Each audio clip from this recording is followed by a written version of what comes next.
Xin chào mọi người, mình là Nguyên Alina và chào mừng mọi người đến với, podcast Hành trình Super Me Journey. Đến cái tập hôm nay thì mình rất là vinh hạnh được, mời đến đây chị Võ Thị Mỹ Cẩm, sẽ là khách mời đặc biệt của tập hôm nay. Với cái hành trình Super Me thì Nguyên tin rằng mỗi người có một cái hành trình cá nhân, chia sẻ và cũng như đối với khách mời sẽ đem đến nhiều cái trải nghiệm, nhiều cái góc nhìn, những cái điều xung quanh cuộc sống của mình và Nguyên tin là mỗi người chúng ta đều là một người anh hùng giữa đời thường và là một nhân vật chính trong chính cuộc đời của mình. Chào mừng chị, Mỹ Cẩm đã đến với podcast của em và cảm ơn chị đã nhận lời. Chào Nguyên, cảm ơn Nguyên và xin chào tất cả, khán giả đang theo dõi cái podcast, ngày hôm nay. Cảm ơn Nguyên đã cho chị một cái cơ hội để chia sẻ về cái hành trình của chị, một cái hành trình mà, ừm, mỗi người khi mình nói tới đều sẽ rất là tự hào về bản thân mình, Ừm, đúng không? Thì, thật sự thì chị thấy là cái podcast của em về cái chủ đề mà Super Me Journey ấy, nó rất là hay. Và nó sẽ truyền được động lực và cái cảm hứng cho rất là nhiều người. Và chị cũng rất là hào hứng để mà chia sẻ cái hành trình của chị. dạ vâng, em cảm ơn chị. Dạ, thì, đầu tiên thì chị có thể giới thiệu một chút về về bản thân và cũng như cái cuộc sống hiện tại của chị không ạ? Ừm, hiện tại thì, về số tuổi nha chị bên năm nay á là đã là 45 tuổi rồi. Và chị hiện giờ là đang sống ở Đức. Cái thời gian mà chị sống ở bên đây thì là được là 15 năm. 15 năm, dạ. Ừm, ừm, và cuộc sống bên này thì nó rất là dễ chịu thôi và chị sống với lại ông xã và con gái chị.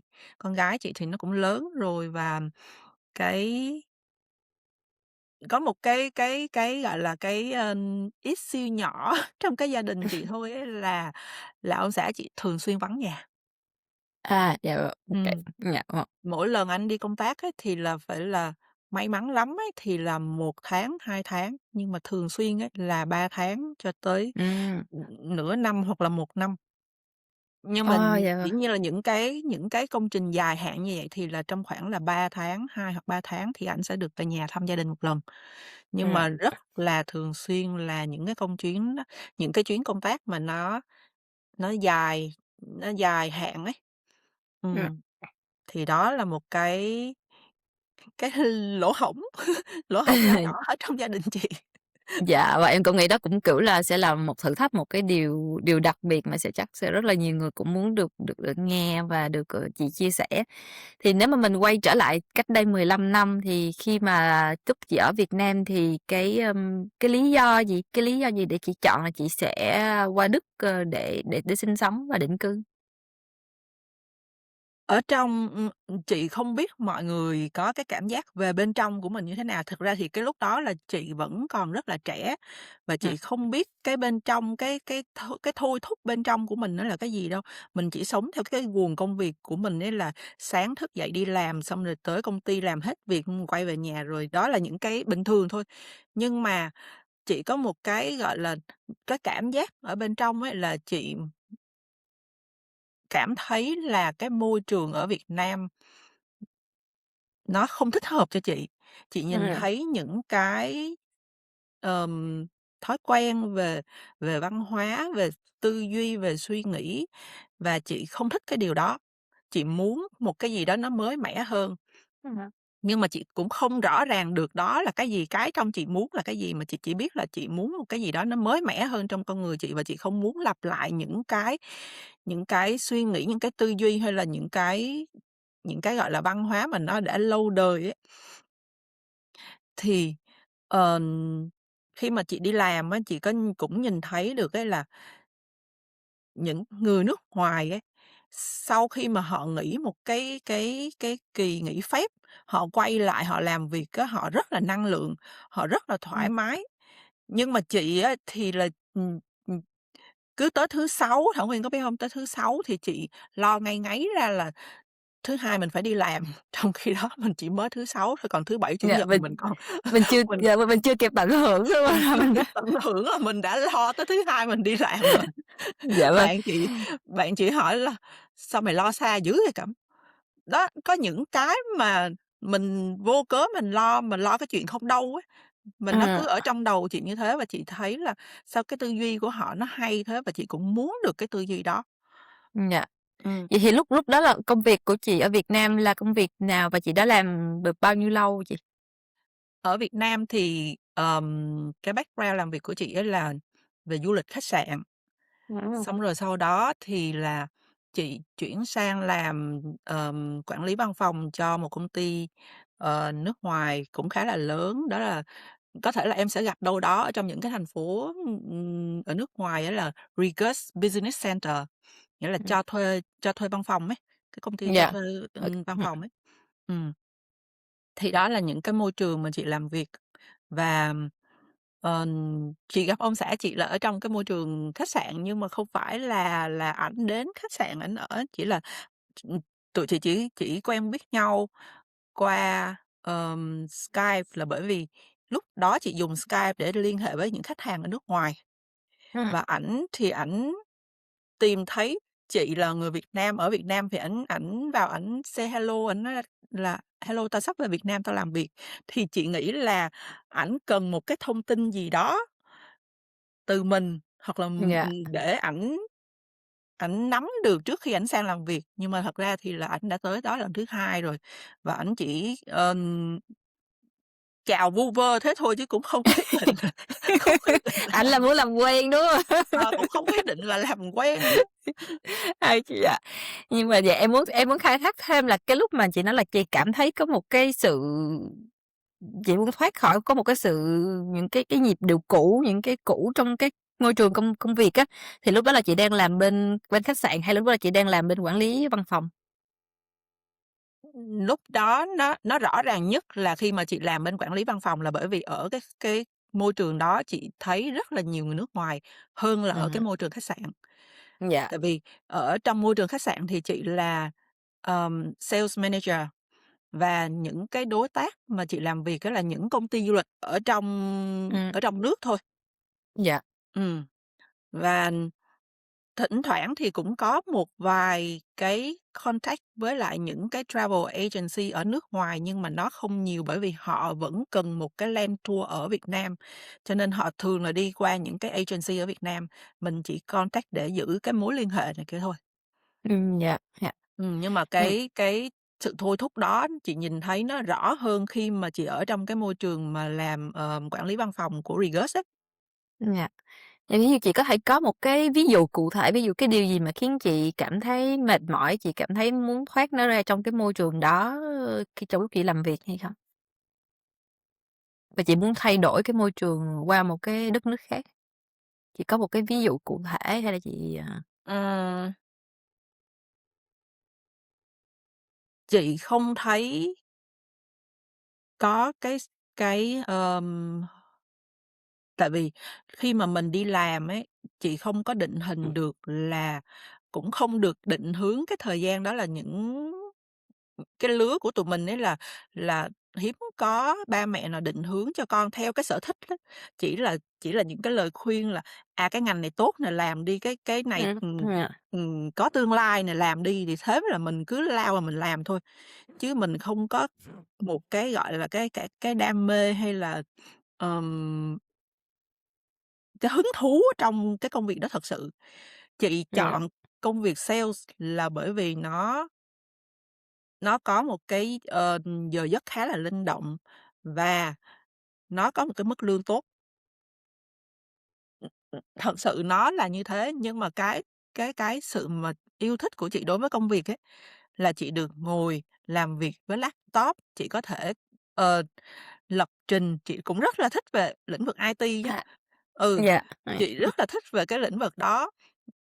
Đó, chị muốn làm việc với máy tính và im lặng thôi, chỉ có mình chị với lại máy tính thôi. Còn nếu mà có phải giao tiếp với khách hàng thì cũng là qua typing, qua gõ máy vi tính với nhau, chứ chị không thích là giao tiếp trực tiếp với lại, khách hàng, chị không thích cái dạ điều vâng, đó.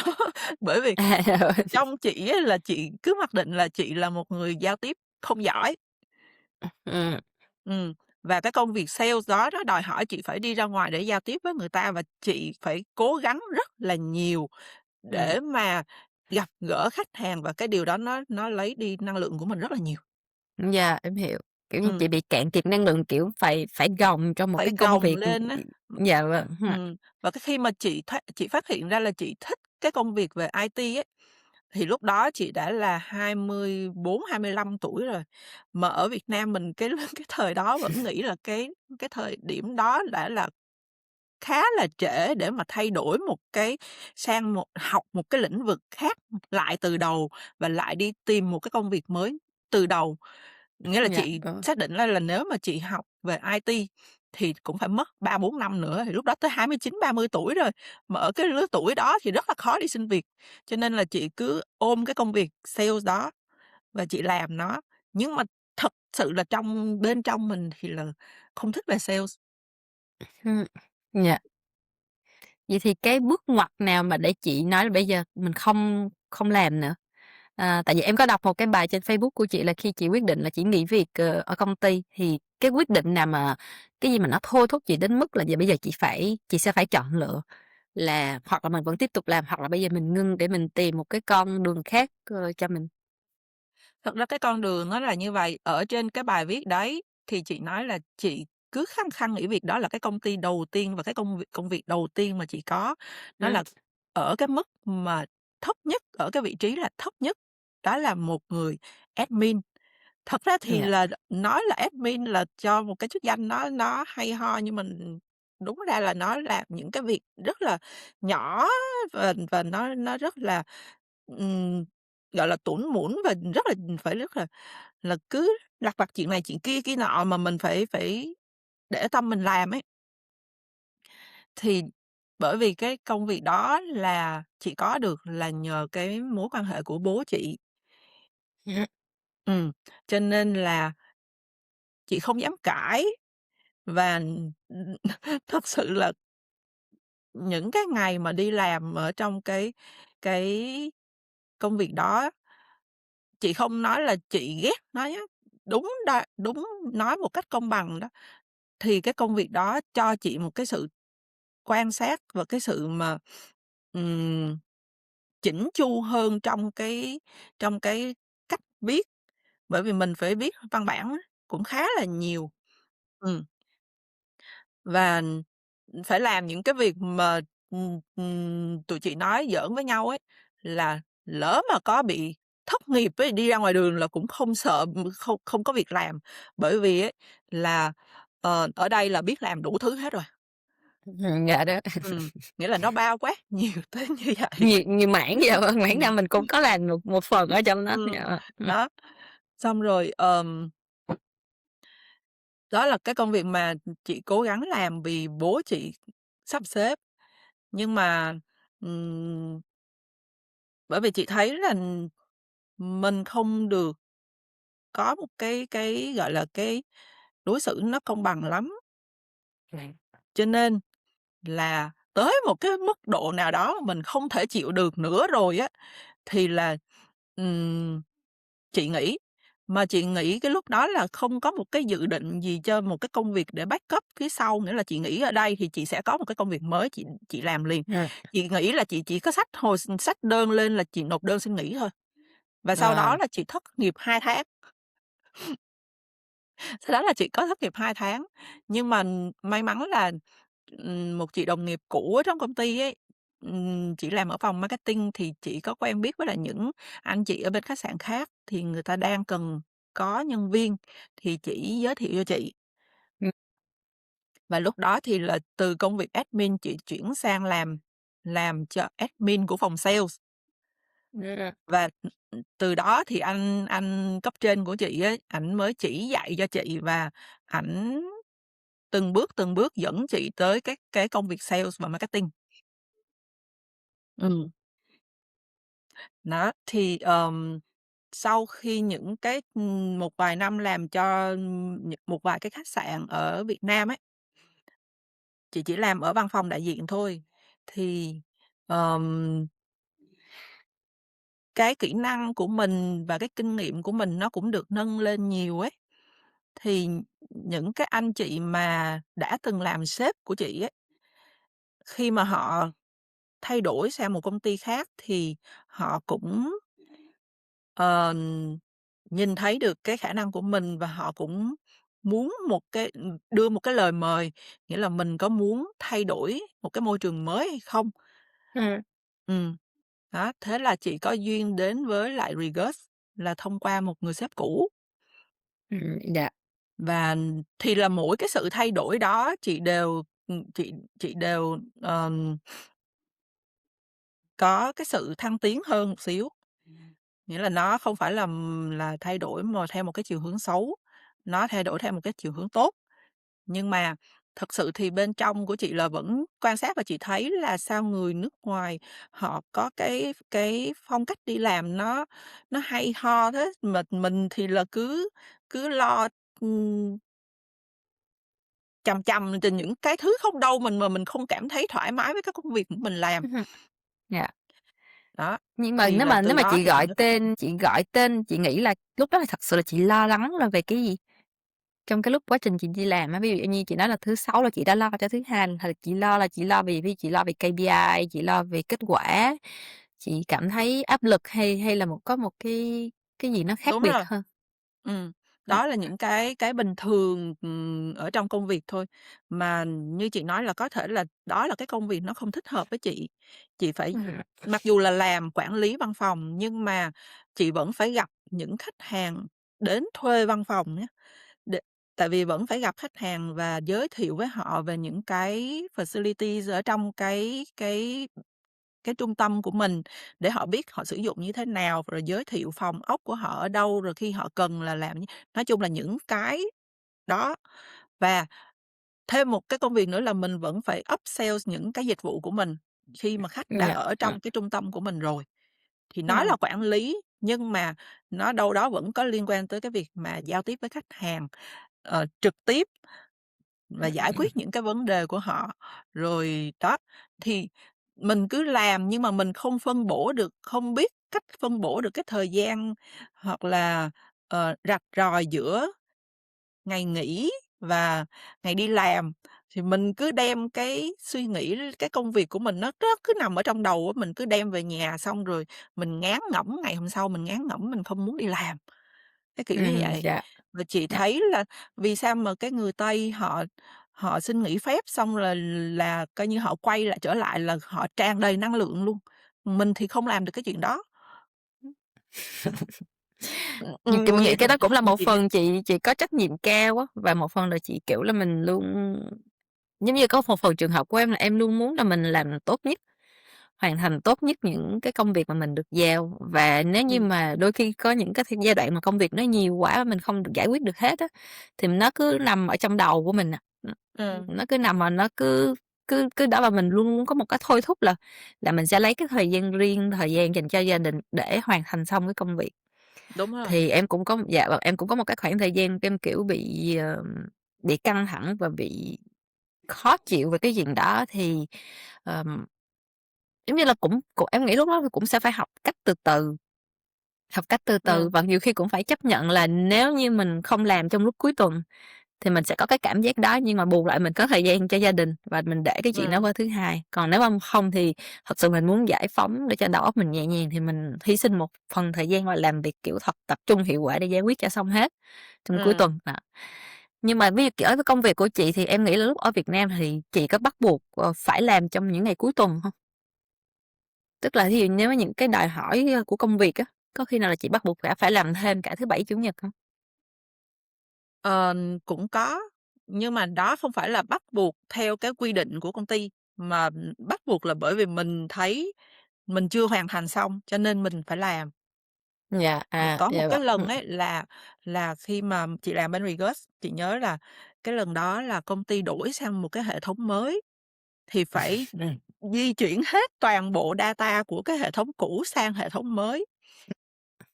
Đó, mà rốt cuộc ấy là cả một cái hệ thống chỉ chờ có mỗi cái trung tâm của chị thôi, và nó phải hoãn lại, sang tới ngày hôm sau, thay vì cái ừm, lịch là đã cố định là sáng ngày hôm đó 10 giờ là sẽ chuyển sang hệ thống mới, nhưng mà rốt cuộc là vẫn phải hoãn lại.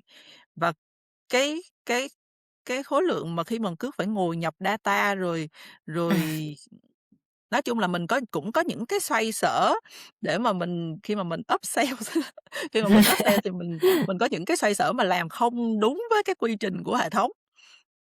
Thì bây giờ sang một cái hệ thống mới thì là những cái quy trình cũ nó không hợp, thì mình phải giải thích, phải tìm cách để làm sao cho nó hợp. Đó, nó lâu là ở cái chỗ đó. Thế là có cái buổi tối ngày hôm đó chị phải ở lại công ty là chị ở sáng đêm luôn, và Thảo Nguyên biết hông? Chị nhìn ra cửa sổ chị mới lúc đó là trong cảm giác chị lúc đó là chị nói: "Bây giờ mới hiểu là vì sao mà người Nhật khi mà người ta căng thẳng quá là người ta dẫn tới cái việc mà Rồi. người ta không muốn sống." Thật sự lúc đó Ồ, là nhìn cái khối lượng công wow, việc mà nó còn tồn ừm, đọng so với cái khoảng thời gian mình còn ấy, nó cực kỳ là áp lực kinh khủng. Đó là mình cảm thấy là mình bị quá tải luôn ấy. dạ, em thật sự là em bị bất ngờ á, vì em không có hình dung được khi mà cái công việc cũ của chị ở Việt Nam nó lại áp lực đến một cái mức độ như thế luôn á. Tại vì Ừm. nếu mà nhìn nhìn bình thường hoặc là mọi người có thể nhìn trên Facebook thì thấy chị rất là chill luôn á, rất là, kiểu, rất là nhẹ nhàng, rất là thoải mái và, kiểu là, có khi có nhiều người sẽ nói chị nhìn có vẻ chị em biết là chị có thể hướng nội, muốn hướng về bên trong mình nhiều hơn và muốn dành thời gian cho mình nhiều hơn. Chắc là mọi người sẽ cảm thấy rất là ngạc nhiên nhìn hình ảnh của chị với một vai trò là giống như là manager, bên sale manager, kiểu là, phải gặp khách hàng, chiến đấu và chạy chạy theo áp lực. Thì chị có nhớ cái cảm giác khi mỗi lần mà chị phải đi gặp khách hàng á, thì cái cảm giác trong cơ thể của chị nó như thế nào hông? Cái sự mà cảm thấy là Chị mình biết không có chắc á thuộc về nơi đó nha. chị biết chắc á là chị không sử dụng hết cái năng lượng của chị, Ừm, bởi vì, ờm, chị đang cố để làm tròn cái công việc của mình. ừm, Và thực sự ấy là cái cái thời gian đó là gia đình chị cũng có một cái biến cố rất là lớn về tài chính, cho nên là chị cần có cái công việc đó và chị phải làm nó tốt để chị có cái mức lương tốt để support cho ừm, gia đình. dạ, Đó, cho nên là, ờm, những cái gì mà mình biết là mình phải làm cho tốt vì một cái mục đích thì mình sẽ làm được thôi. ừm, Ừm, nhưng mà Thảo Nguyên biết hông? Thí dụ như đi làm sales là phải giao tiếp với khách hàng rất là nhiều, kể cả phải đi ăn tối với khách hàng. dạ, đúng rồi ha. Ừm, đấy, rồi chị sợ nhất là cái đi ăn tối với khách hàng, thật sự luôn là rất là sợ, là bởi vì chị không uống được rượu hoặc là bia có cồn. Chỉ một hớp thôi là cả người chị nó đỏ lên, nhưng mà giao tiếp Ừm, là chị vẫn phải phải uống, à, và chị cầm cự được ở trên cái bàn tiệc cho tới cái lúc mà chị chạy về nhà, đến trước cái cửa nhà là chị xả ra hết. ừm, không lực, Và mỗi lần mà cứ kêu là đi ăn với khách hàng, hoặc là mỗi lần một chuyến công tác là đi ra Hà Nội hay là đi ra những cái khách sạn mà chị làm việc ấy, là phải gặp khách hàng ở ngoài đó, rồi, đi ăn xã giao với họ, giao tiếp với họ, thì là những cái đó, ừm, nó làm cho chị khá là căng căng thẳng. dạ, áp lực luôn, em thấy rồi, áp lực mà, kiểu như, có một sự ám ảnh, nhất định luôn. Mình cố gắng thì mình làm tốt được và không ai nhận ra hết. Nhưng mà À, khi mà mình biết là mình tới cái cửa nhà mình nó an toàn rồi á, là mình gục, là mình gục luôn. ôi. Ha, vậy thì chị ở bên cái phần, công việc thứ hai về quản lý văn phòng là chị làm bao nhiêu lâu? Và cái bước ngoặt nào để chị quyết định là chị sẽ qua Đức? Chị không nhớ là chính xác là bao nhiêu lâu, hình như là 1 năm rưỡi, khoảng đó, khoảng 1 năm rưỡi tới 2 năm, chị nhớ là như thế. Không không nhớ chính xác. Thì lúc Dạ, đó là chị đã quen ông xã chị bây giờ rồi. dạ, Ừm, và, ờ, và trong cái thời gian mà làm ở Regus ấy, thì chị có sang bên Đức này để thăm gia đình ảnh và để làm quen với gia đình ảnh á, để rồi sau đó thì là mới tiến tới tiến tới hôn nhân. Ừm, thì đó là, cái thời điểm mà, ừm, có cái sự chuyển đổi giữa cái nơi sống của chị ấy là từ Việt Nam sang Đức. Dạ. Ừm, và trong cái thời gian mà cái lần mà khi mà chị đi sang Đức lần đầu tiên để mà thăm gia đình ông xã chị ấy, thì như chị nói là vẫn vẫn cái vấn đề về tài chính của gia đình. Ở công việc ở Regus nó cho chị một cái mức lương khá là tốt và, cái mức lương đó chị dùng để chi tiêu cho gia đình. Và khi mà tới cuối tháng rồi ấy là chị cũng không còn chị cũng không có tiền ở trong túi đâu. Và chị chỉ xoay sở đủ để cho mình có một cái khoản xã giao với lại bạn bè, với lại nhân viên, với lại, có khi là, ờ, những cái đối tác mà mình quen thân thì là mình, cũng đi đi đi đi ăn, đi uống, đi xã giao với Dạ. họ. Nhưng mà phần lớn thì là cái khoản lương đó sẽ được trích cho gia đình, cho nên là tới cuối tháng là trong túi chị không còn gì hết. Thì khi mà anh xã chị đề nghị là một cái chuyến đi qua để cho quen biết, rồi để cho chị hiểu về cái môi trường ở bên này, cái đời sống ở bên này, cái gia đình ảnh như thế nào ấy, chị cũng rất là, ngại á, là hồ sơ của mình nó không có cái gì để cho người ta bảo đảm được là chị sẽ quay về, nó không có cái gì ở trong đó hết, tài sản không có, ờ, tiền lương có tháng nào thì hết tháng đó. Lúc đó Đó, là chị xin giống như kiểu visa du lịch hả chị? đúng rồi. Dạ Một vâng. đi visa du lịch, 1 tháng nhá, gần 1 tháng trời á. Chị là 1 tháng thôi đó. Ô Vẫn vẫn can đảm đi nộp hồ sơ xin. Thật sự là chị cũng không can đảm tới cái mức mà 100% đâu. Ảnh đề nghị và chị thấy là, một cái lời đề nghị cũng khá là tốt và mình cũng muốn biết tại vì đó là cái tương lai của mình nữa mà. Và cái việc mà đi sang bên đây là đó là cần thiết. Nhưng mà cái sự tự tin để mình nộp hồ sơ xin visa 100% thì chị hông có. Nhưng mà anh xã chị ấy thì là ảnh rất là lạc quan. Ảnh nói: "Em còn chưa thử nữa thì làm sao mà em biết là nó có được hay không?" Bởi vì chị làm ở trong ngành du lịch ấy thì là, ờ, có cái bộ phận mà xin visa cho khách hàng ấy, thì tất cả những cái anh chị đó họ đều có kinh nghiệm với làm hồ sơ xin visa rồi, cho nên là họ họ biết cái hồ Họ sơ của nhìn chị hồ sơ của chị là nhìn là họ chê, phải hông? là nó Họ ở cái chê. mức bao nhiêu phần trăm, và nó nói là ở mức 0% luôn ấy. Ôi trời! Và anh bạn chị anh đồng nghiệp ảnh còn nói là "Cái cơ hội cho em để mà em thử ấy, là em có thể xin visa đi Pháp, xong rồi em sẽ sang Đức." Ừm, bởi vì xin visa đi Pháp sẽ dễ hơn. Dễ hơn, dạ đúng rồi. Ừ, đấy, thế là, ừm, ừm, chị cũng nói với anh xã chị thì ảnh mới nói là "Em còn chưa thử, thì làm sao mà em biết là có được hay là không?" Thế là chị cũng in ra tất cả hồ sơ và chị sắp xếp theo nó một cái thứ tự nó rất là đàng hoàng.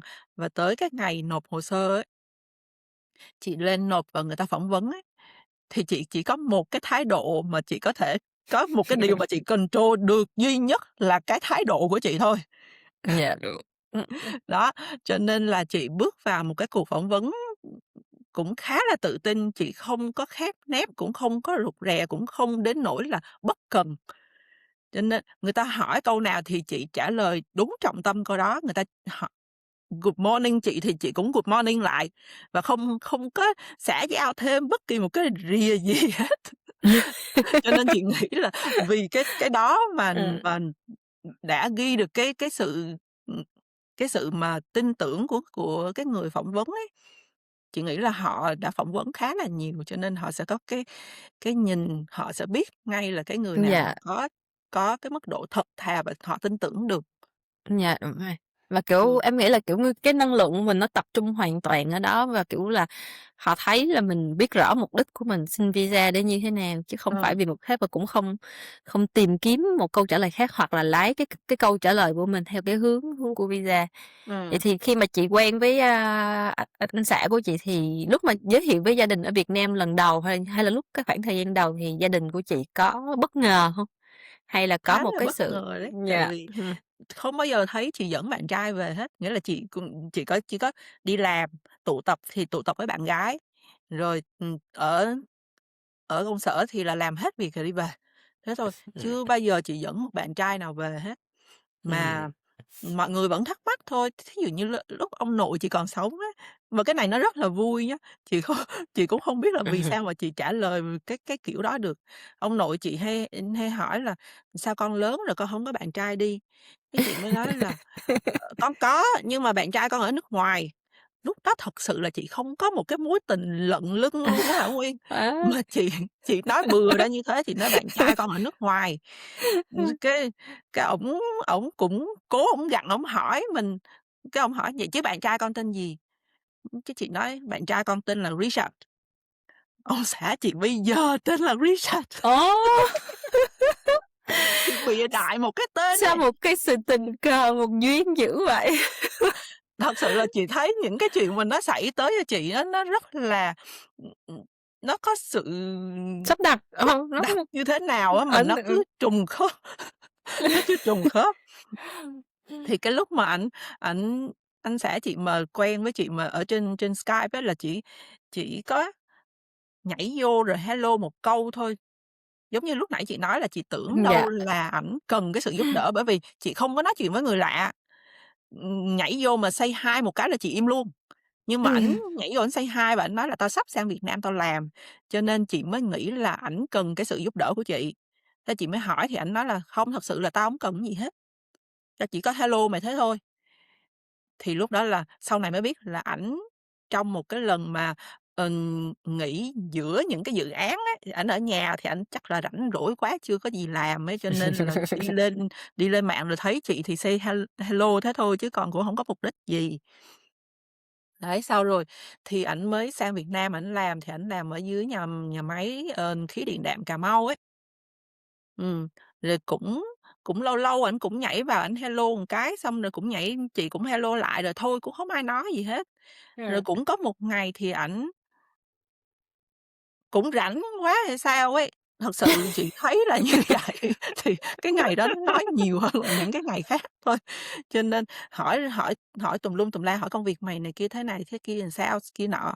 Thì chị cũng hỏi thì chị cũng trả lời, nhưng mà chị trả lời là lúc nào chị rảnh thôi, cho nên là có khi là phải tới lâu lắm chị mới trả lời lại cái câu hỏi của ảnh.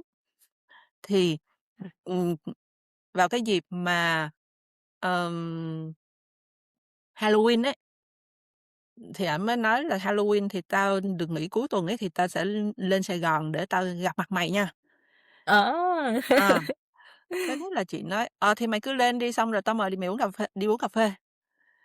Ờ, Ừm. thế là ảnh, cũng bàn là ngày hôm đó là thứ Mấy là ảnh sẽ lên, thì chị cũng nói là "Ô kê." Thì, chị cũng ghi nhận cái thời gian là như vậy. Nhưng mà trước cái cái ngày mà ảnh lên á, thì ở công ty có tổ chức cái tiệc Halloween, thì ảnh làm rớt mất cái bóp ở đâu ấy, trên đường đi ấy, ảnh làm rớt mất cái bóp, thì không còn tiền và cũng không có thẻ gì dính vô người nữa hết.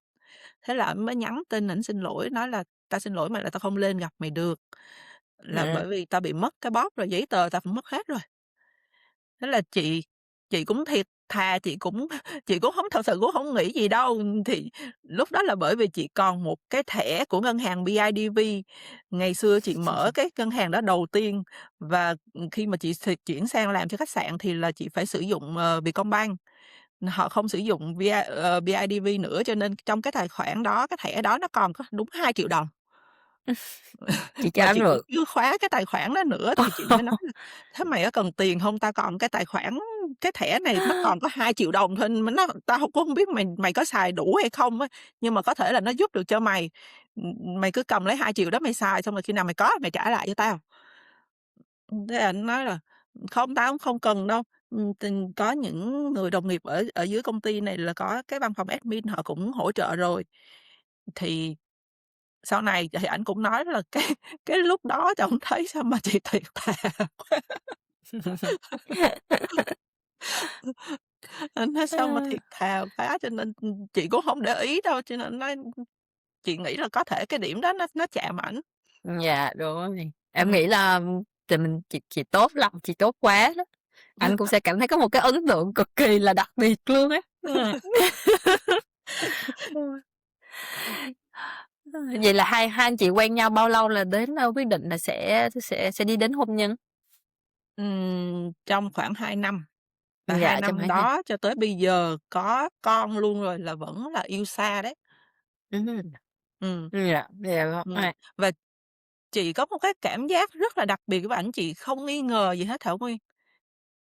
Chị không có nghi ngờ gì hết, chị thấy mọi người vẫn lo xa là yêu xa thì sẽ rất dạ, là có nhiều cái cản trở này kia ấy. Nhưng mà đối với ảnh thì là chị không có cái cảm giác đó, chị rất là tin tưởng, hoàn toàn là tin tưởng hết. Ừm, mà và cái điều gì mà ảnh làm hay là ảnh thể hiện mà để cho chị có thể tin tưởng, tạo cho chị cái sự yên tâm tuyệt đối đến như vậy? ở bất kỳ cái chỗ nào ảnh đi ấy, thì ảnh đều canh cái múi giờ buổi sáng ở Việt Nam và ảnh gọi điện, ảnh gọi chị dậy, Ừm. không bỏ một ngày nào hết. Wow! Trời ơi, cái này là đúng chuyện ngôn tình mọi người ơi, thật sự luôn á. Wow! Cái thời gian đó mà ai Ờ. hỏi chị là quen ông xã chị thế nào chị không dám kể đâu, thật sự là bởi vì Ừm. cái mối tình mình nó quen online ấy, nó không được cái ánh mắt mà thiện cảm của mọi người đâu, Dạ, mà lại là thêm một người Tây nữa. ừm, Thật sự là cái lúc mà chị quen với ảnh là ảnh bởi vì cái cái body của ảnh rất là cao to hơn chị so rất rất nhiều, ảnh tới 1,90 m mấy rồi. dạ, Thì, cái thời gian đó thì mọi người vẫn chưa có, gọi là, cởi mở lắm với lại những cái người mà quen với lại Tây. ừm, Ừm, đó, cho nên là ai hỏi chị là chị né hết là, chị dạ. quen ông xã chị như thế nào. Nhưng mà sau này chị thấy cuộc sống của chị nó hạnh phúc quá, rõ ràng mình quen được một cái người rất là đàng hoàng thì mình có quyền được tự hào, đúng hông? Dạ, đúng rồi đó. Ừm, Ờ. Vậy tức là, những khi mà hai hai hai anh chị quen, phải hông? Và giao tiếp là sẽ bằng tiếng Anh, đúng hông? Hay là đúng rồi, chị có giao học tiếp. tiếng Đức không? Giao tiếp bằng tiếng Anh. Thì cái lúc mà khi mà quyết định tiến tới xa hơn là chị sẽ kết hôn với ảnh ấy, và sang nước ngoài sống ấy, thì là bắt buộc phải học tiếng Đức. Mà Dạ, Thảo Nguyên có biết hông, cũng một cái chuyện rất là tâm linh đấy. Ngày xưa mà lúc mà chị làm ở bên, phòng admin của công ty du lịch ấy, thì đối diện với chị á, cái phòng kế bên ấy, là đại diện của hãng Thomas Cook, một cái hãng du lịch rất là lớn của Đức ấy. Thì cái anh đại diện ảnh làm việc ở bên đó và mỗi lần chị nghe ảnh nói tiếng Đức ấy, là chị, nếu mà không phải ngồi ở trước bàn làm việc ấy, không phải ngồi gõ máy tính là chị phóng ra ngoài. Chị không thể chịu đựng được cái phát âm nó quá là nặng đi. đúng rồi. Nó chị ngồi mỗi lần mà chị ngồi mà chị phải làm việc trước máy tính mà chị nghe ảnh nói chuyện á, chị nói: "Tao thề không bao giờ tao học tiếng Đức." Nên là lại không á, Đó là mọi thứ nó đều dẫn chị đến La Mã, dẫn chị đến nước Đức á. chị chị nói: "Tao thề là không bao giờ tao học tiếng Đức." Thế là xong rồi cái lúc mà chị cứ phải cắm cúi chị xách giỏ chị đi học tiếng Đức, chị nói đáng đời, chị còn nói với chị như thế, chị còn nói với chị là như thế luôn á. Chị nói đáng đời Ừm. thiệt luôn á. Mà học học tiếng Đức á, nó có những cái mà khi mà chị hỏi vì sao phải là như vậy á, thì cái câu trả lời của bao nhiêu là giáo viên á, tại vì đó là tiếng Đức, thế thôi. Cho nên chị rất là cáu, chị chị Dạ, chị học thì chị phải hiểu nó là vì sao phải như dạ thế. không, nó Hông là vậy có, rồi. tại vì tiếng Đức nó là như vậy cho nên Dạ mày cứ vâng. phải học thôi. Dạ, nó Ừm, không có một, kiểu, một cái luật lệ, tại vì hồi em đại học á, thì em lúc đầu cũng có định, đi du học Đức, ừm, em cũng đi học tiếng Đức chắc cũng được 2-3 khóa, cũng cũng thích lắm, cũng thích mà cũng biết là nó khó, tại vì nó có những cái quy tắc rất là mắc cười, ví dụ như là cái động từ, em nhớ như cái động từ nào để đến cuối cùng, phải hông vậy? Cái đúng câu rồi, mà phải nghe hết cái câu đó, nghe tới chữ cuối mới biết người ta nói cái gì. chính Em nói: xác. Ủa, sao kỳ vậy? Ủa, cái gì vậy? Ủa, Còn cái gì đâu?" nghe tới nửa câu mà đã trả lời là coi như là trớt quớt luôn á, Dạ, đó, không rồi, không đúng đi đâu luôn ấy. dạ, rồi ví dụ như tiếng Pháp thì còn chỉ có giống đực, giống cái thôi, tiếng Đức lại có giống đực, giống cái và giống ở Giống trung gian, chung nữa. giống chung. Ờ, Ờ, nó, kiểu mà nó không có, kiểu, một cái quy luật có những cái quy luật nhưng mà nó có những cái là tại sao nó là giống cái, tại sao nó giống được, không giải thích được, chỉ biết đúng nó là rồi. vậy và học vậy. Đó, Ừm. thì em mới biết là luôn. Hoặc mà có những cái câu ví dụ ngay cẩu "Anh yêu em" của Tiến Đức, hay những cái bài hát á, tình yêu lắm, nhưng mà nếu chỉ nghe không á, giống như là đang chửi xa xả thôi thấy. Một cái thứ tiếng rất là ít Đúng rồi. lãng mạn nhất, đúng hông? Đúng Đúng rồi, hông? mà, thí dụ như mình học tiếng Anh á, cái túc từ, gọi là, you á, thì thí dụ như chị nói là "I love you" thì cũng chỉ có you thôi, kiểu nào cũng chỉ có you thôi. Nhưng mà, ở tiếng Đức á, thì cái chữ you đó nó có tới 2 3 dạng lận, tùy theo cái động từ đi theo trước nó nữa. Mà Thuận Quen biết khi mà chị sang đây á, những tháng đầu tiên mà chị nghe, chị thấy má chồng chị xem ti vi á, có những cái chương trình á, đúng là nó nói như là quát vào trong lỗ tai mình á. Ừm. Chị không chịu nổi luôn á, chị phải bỏ đi rồi má chồng chị ngồi coi mình đi, chị không thể ngồi coi được luôn. Ờ, vậy thì ờ, quay trở lại là cái lúc thời gian chị từ có visa, đó là đã là một cái, kiểu là, bất ngờ đối với mọi người rồi. Dạ. Rồi khi mà chị đặt chân qua Đức á, thì cái cảm giác đầu tiên của chị như thế nào? Đức có phải là cái nước đầu tiên ở nước ngoài, ý em nói là châu Âu mà chị đã từng đến hông? Đúng rồi, đó là cái nước đầu tiên ở châu Âu mà chị đi ấy. Ừm. Cho nên là khi mà đặt chân tới sân bay á, chị rất là hãnh diện á. Ờ. Tự trong mình thấy rất là hãnh diện, là thấy cái việc của mình nó, nó hay ho á. Mình không không nhờ bất kỳ một ai hết, và Dạ. tất cả những cái thứ đó là đều tự mình làm. Sau này á, ba chị á, có trong một cái buổi nói chuyện với lại, ngồi nói chuyện ở trong nhà ấy, thì ông bố chị có nói thế này á, nói không phải khoe, không phải tự khen con mình chứ thật sự là nó nó giỏi. Ủa, trời ơi, bố chị nói đến luôn á hả? Bố Wow! chị nói câu đó, nhưng mà Trời! ổng thường là không không bao giờ khen chị cái hay là Ừm, khen bất kỳ ai cái kiểu đó hết. trời, Tự tự nhiên hào chị nhỉ? mình cũng thấy Yeah, được một cái sự ghi nhận, người khác cũng yeah, cũng nhìn thấy cái sự cố gắng của mình, ừm, đúng hông? Tại vì từ quen với một người bạn trai có công ăn việc làm đàng hoàng và có cái nhân cách đàng hoàng rất là tốt, cho tới cái việc mà tự đi sang nước ngoài đều là chị tự làm hết. ừm, Ừm, thì dạ.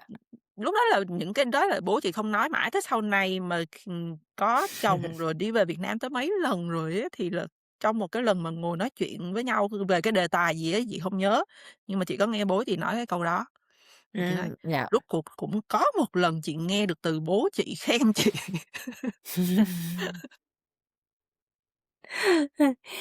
Ờ, em hiểu cái cảm giác đó, cuối cùng là mình cũng được, mọi cái nỗ lực cố gắng của mình là cũng cũng được ghi nhận, cũng được người khác Ừm, ghi nhận. Nhưng mà vậy thì cái lúc mà chị qua Đức thời gian đó là chị vẫn còn việc làm hông? Ở Việt Nam là chị chỉ qua để gặp trước gia đình thôi, đúng hông? Để đúng tìm rồi, hiểu lúc đó cái chị cuộc sống. làm cho Dạ, Regus ấy, chị làm cho dạ, vẫn Regus. làm research, dạ, Ừm. Và anh sếp khi mà ảnh chấp nhận cái đơn xin nghỉ phép của chị, ảnh còn nói cái này là exceptional, nghĩa là một cái ngoại lệ, đi dạ, 3 4 tuần như thế là không có. dạ, đúng rồi, em biết Việt Nam mình mà xin nghỉ, lâu như vậy là cũng khó lắm. Ừm, Dạ. cái chị sếp trực tiếp của chị ở Việt Nam còn không không duyệt được cái đơn xin nghỉ việc đó, mà phải đưa một anh sếp lớn, anh sếp vùng ấy, cái anh regional director ấy, ảnh duyệt. Dạ. Và khi mà ảnh duyệt, ảnh gửi email lại, ảnh nói "Tao duyệt cho mày nhưng mà đây là exceptional nhá, nghĩa là đừng mong có lần thứ hai." Mà chắc cũng hông có lần thứ hai đâu, lần kia là Không có lần thứ lần hai qua thiệt, Đức là không có trời lần thứ ơi. hai thiệt. Vậy thì khi chị qua với lại gia đình, với cuộc sống á, thì cái cảm xúc lúc đó của chị thế nào? Chị thấy thích, chị Ừm, thấy không khí ở đây á, tại vì gia đình chồng chị sống ở cái vùng quê, mà sau này chị đọc được ở trên một cái chuyện cười ở trên báo ấy, nghĩa cái vùng quê này nó nhỏ quá, nghĩa là hai hai bố mẹ nói chuyện với thằng con ấy là bố mẹ phải xa xa nhà một thời gian là bởi vì công an cần phải bảo vệ nhân chứng và bố mẹ đang là nhân chứng, cho nên họ cần phải đưa bố mẹ đi tới một cái nơi khác để không ai biết. Cái thằng con nó Ừm. mới: "Bố mẹ đi tới vùng khu gì phải hông?" Nghĩa là cái vùng khu gì là cái vùng của chị đang ở, không ai biết hết. Ôi trời ơi! Ơ, Đấy, ừm. trên báo nó có nói có một cái chuyện vui nó là như thế. Đấy, thì khi mà chị qua thì chị thấy rất là thích. Mình ở Sài Gòn thì là cái không khí nó xô bồ, nó đặc quánh đi, thì là qua tới đây đó là một cái giống như một trời một vực ấy. Yeah. Không khí nó trong lành hẳn luôn. Và có một cái kỷ niệm ấy là bởi vì mình không mường tượng được, không lường được cái khí hậu ở bên này nó lạnh hay là nó mát nó như thế nào. Chị qua lúc đó là tháng 9 là ngay gần mùa thu.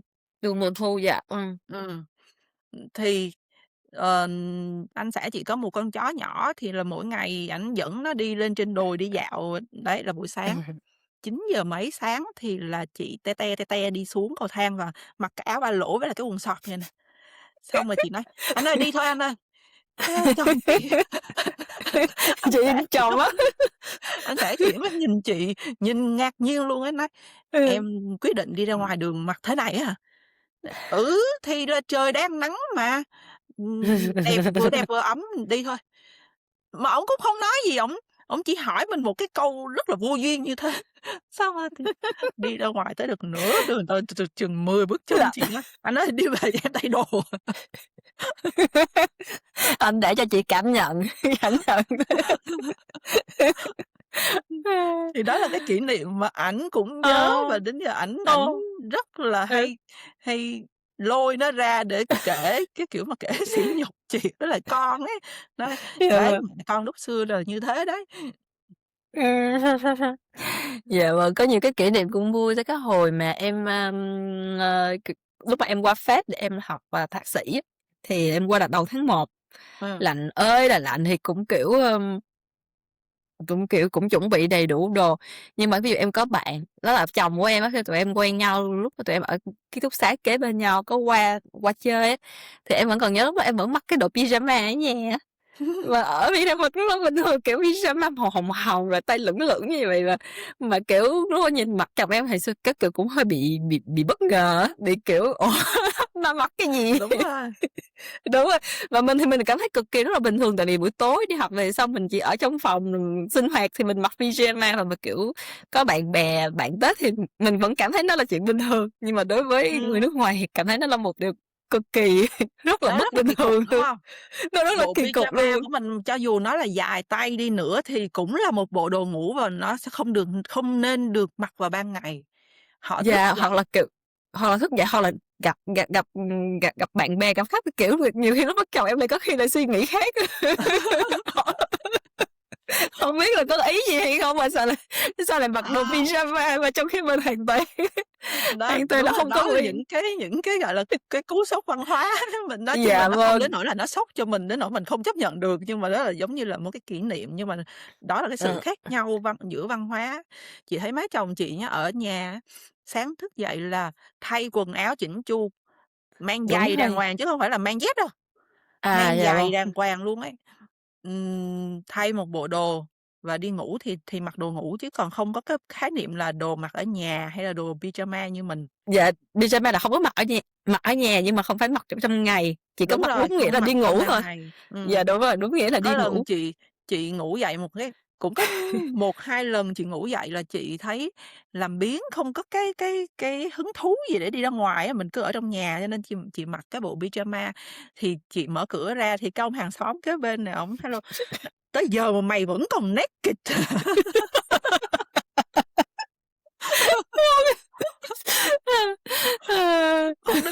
Ổng đứng bên nhà, ổng nói giọng ra: "Tới giờ mà mày vẫn còn naked như vậy hả? Mình có đâu, mình đang mặc pyjama mà." Em nghĩ cái này là không phải chỉ mình sốc văn hóa mà người ta cũng sốc văn Người hóa ta cũng với sốc mình. văn hóa ngược lại với Mình mình. Ừ.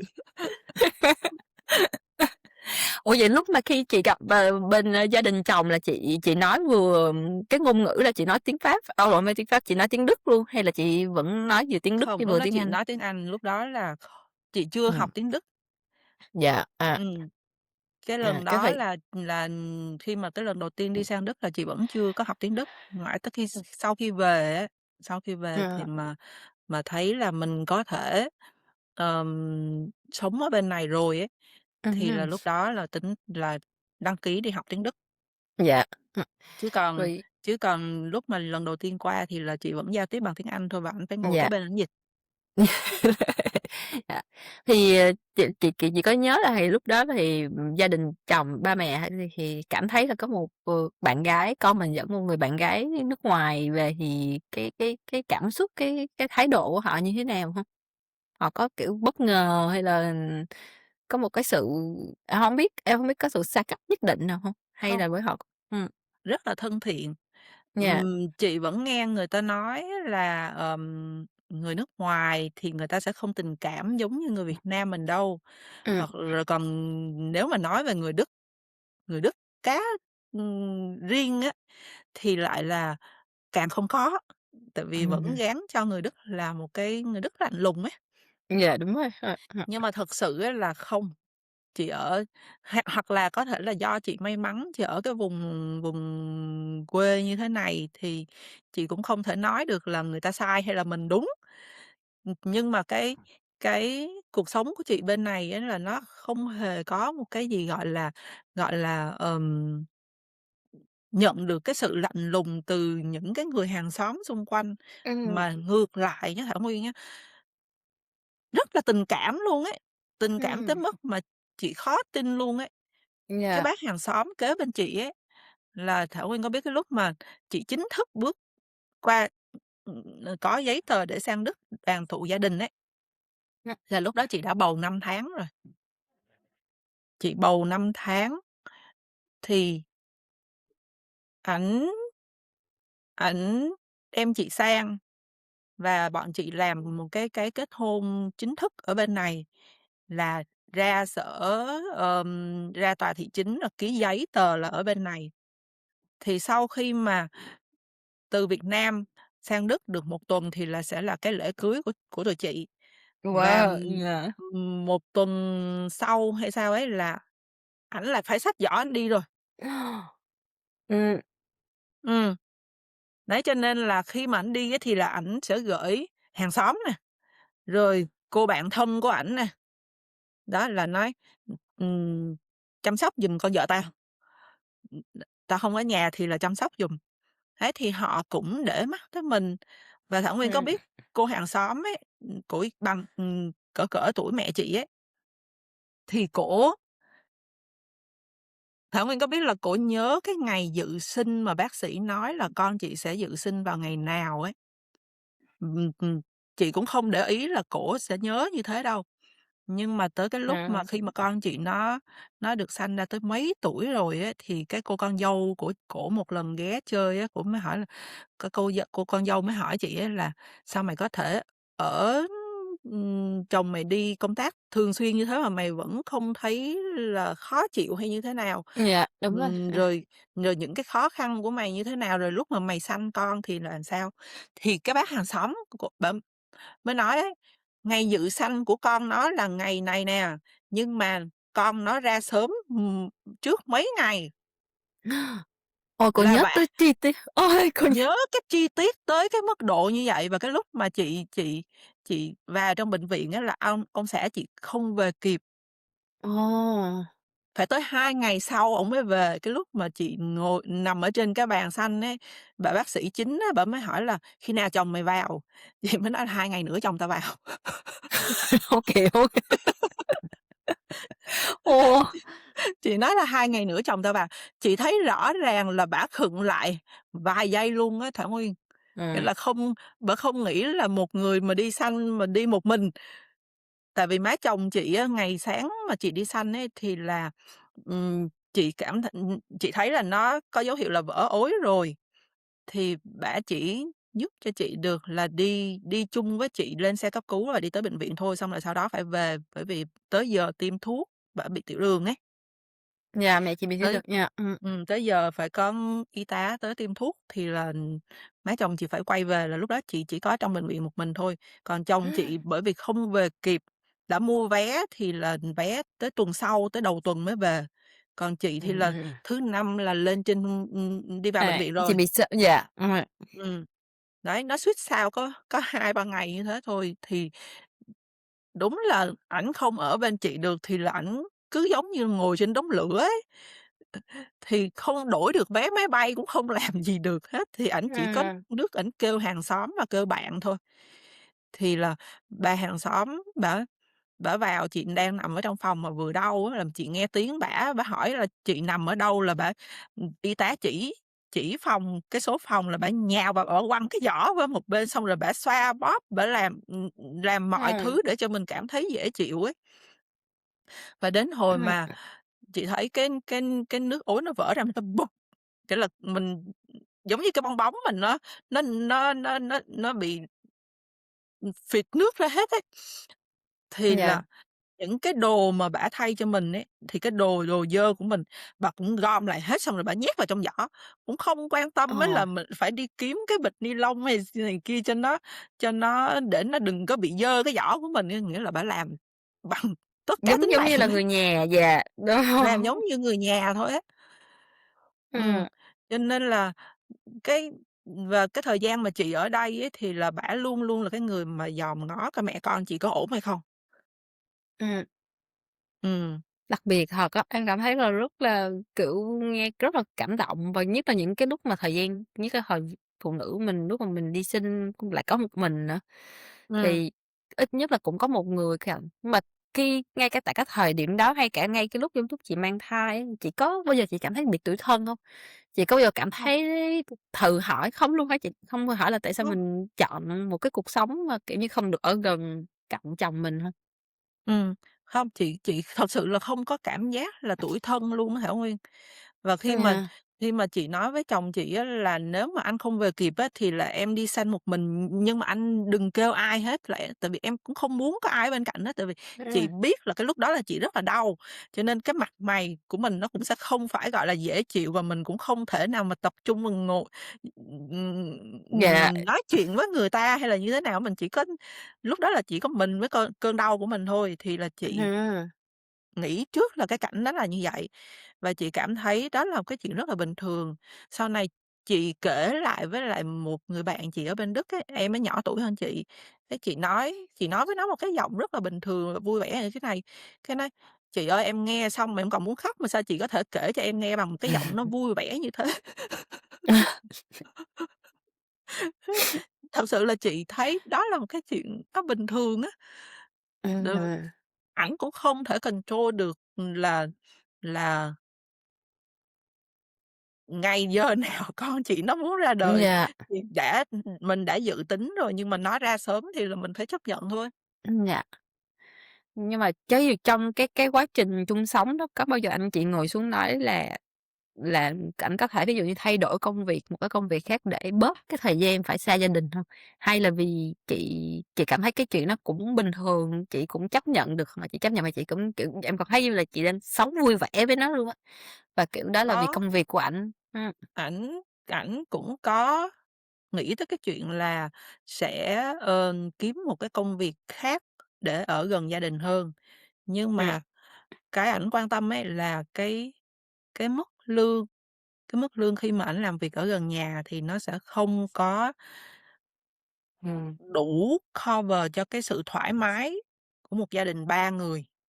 yeah, ừm, Ừm, bởi vì cái background của ảnh ấy là một bakerman, thì cứ nhưng mà ảnh lại có cái thay đổi là sang làm một trong cái lĩnh vực về điện, về kỹ sư. yeah, ừm, Cái hai cái nó không liên quan gì nhau hết, mà ở trong một cái môi trường, ờm, mà có cái mức lương tốt hơn là cái mức lương của bakerman á, thì ảnh sẽ phải ưu tiên chọn cái phần công việc mà nó đi xa nhà để ảnh có thể bảo đảm được cái tài chính nó thoải mái cho yeah, gia đình. Thì ảnh ừm, cũng hiểu là cái lựa chọn nào nó cũng sẽ có một cái sự đánh đổi, nó cũng sẽ có cái giá của nó, và cái yeah, giá mà ảnh phải trả là ảnh ít có cơ hội gặp và nói chuyện với con như chị. Đó ừm, là cái khoảng thời dạ, gian mà con còn nhỏ cho đúng tới vậy. bây giờ luôn ấy, là có những cái sự kiện ở trường học, hay là những cái sự kiện gì đó, ảnh không về được, thậm chí có những cái lần mà sinh nhật con ảnh cũng không tham gia được. Ừm, Ừm, thì chị cũng cũng hiểu cái chuyện đó, nhưng mà chị cũng không thể là, ờ, ép buộc là anh phải làm mọi giá để anh chuyển công việc về nhà làm.